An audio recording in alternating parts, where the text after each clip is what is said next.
Evet değerli arkadaşlar, şehir kimliğinin ortaya çıkarılması, geleneksel yapıların korunması ve şehrin turizm açısından daha da canlandırması için idaremiz tarafından tespitler yapılmıştır. 240 adet betonarme eklenti Kültür Varlıklarını Koruma Bölge Kurulu tarafından yıkım kararı alınmıştır.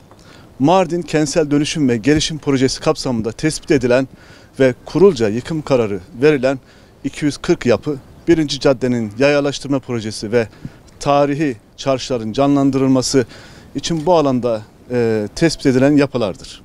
Bunun dışında yine 1000 adet yapıda, tarihi dokuya aykırı yapıda tespit edilmiştir. Şu ana kadar 50 adet yapı, 194 adet bağımsız bölümün yıkımı gerçekleştirmiştir. Mardin ili Artuklu ilçesi yani merkez ilçemiz kentsel sit alanı ve Ulu Cami Mahallesi adresinde mülkiyeti özel şahıslara ait taşınmazların yıkımı tamamlanmış. Şu anda üzerinde bulunduğumuz yer 4 katlı yapı, 7 bağımsız bölümden oluşuyor. 2 katı yıkılmış, 2 katının yıkımı da devam etmektedir. Bizim burada Mardin'imizde bu çalışmadaki amacımız tarihi Mardin silüetine aykırı yapıların ortadan kaldırılması. Mardin'imizin daha güzel bir görüntüye kavuşması.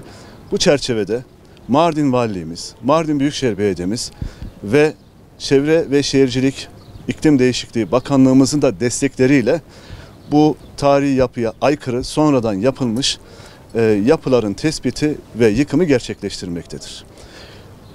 Yine bu yapılar yıkılırken vatandaşlarımızın da mağdur edilmemesi adına tespit edilen yapılar vatandaşlarımızla, hemşehrilerimizle görüşülerek, uzlaşma sağlanarak ve tespit edilen bedelde ödenerek bu yapılar yıkılmaktadır. Yıkılan yapıların üzerinde bulunduğu arsalarda yine mahallenin ve bölgenin şartlarına göre yeşil alan, otopark veya kamu alanı olarak değerlendirilmektedir ve değerlendirilecektir. Bu çerçevede çalışmalarımız devam ediyor.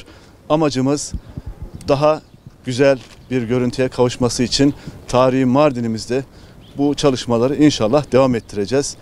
Daha güzel, daha silüeti güzel bir Mardin için gayretle çalışıyoruz. Tabii ki Mardin'imizin tarihi fotoğrafları da arkadaşlarımız tarafından inceleniyor. Bu yapıların büyük bir kısmı son 50 yılda yapılan yapılar. Bu yapıların tamamı yıkıldığı zaman sizler de göreceksiniz, Mardin'imiz daha güzel bir görünüme kavuşacaktır. Yani tarihi Mardin silüeti daha güzel bir görünüme kavuşacaktır. Bunun için de inşallah çalışmalarımızı devam ettiriyoruz. Bu yıl ve önümüzdeki yıl inşallah tespit edilen yapıların yıkımına yoğunluk vereceğiz. Ve bakanlığımızın desteğiyle Büyükşehir Belediye'mizin de koordinesinde inşallah bu sonradan eklenen betonarme yapılar, silüeti bozan yapılar inşallah ortadan kaldırdıktan sonra Mardin'imiz daha güzel bir görünüme kavuşacaktır.